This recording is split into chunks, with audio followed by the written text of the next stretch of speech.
PM Kisan Samman Nidhi కింద ఇచ్చేటటువంటిది ఏవైతే 6,000 3 దఫాలకు ఇస్తుండో ఈ పైసలు నరేంద్ర మోడీ పాత పద్ధతిలో ఇస్తున్నటువంటిది ఏం లేదు. పాత పద్ధతులలో సబ్సిడీలు ఇచ్చేటోళ్ళు, రుణాలు మాఫీ చేసేటోళ్ళు, లేకపోతే కనీస మద్దతు ధర అనేటటువంటిది పెంచేటోళ్ళు. కానీ ఈయన ఏం చేస్తున్నాడంటే రైతులకు ఇచ్చేటటువంటి ఆ పథకం కోసం ఒక పన్నాగం వేసి సెస్ అనేటటువంటిది, అంటే మన దగ్గరికి ఎంచే ఎడమ చేతితోటి గుంజుకొని కుడి చేతితోటి ఇచ్చేటటువంటి పథకం తీసుకొని వచ్చిండు. ఎట్లా సెస్ అని అంటే డీజిల్ మీద 4 రూపాయలు, agriculture infrastructure and development cess పేరు మీద డీజిల్ మీద 4 రూపాయలు, పెట్రోల్ మీద 2.5 రూపాయలు వసూలు చేస్తున్నాడు.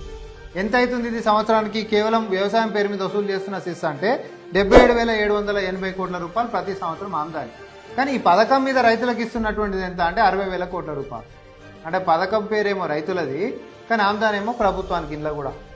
అంటే ఈ తాకిచ్చి తాటకి గుంజుకోవడం అన్నమాట. దీని గురించి చర్చ జరగాలన్నా వద్దా?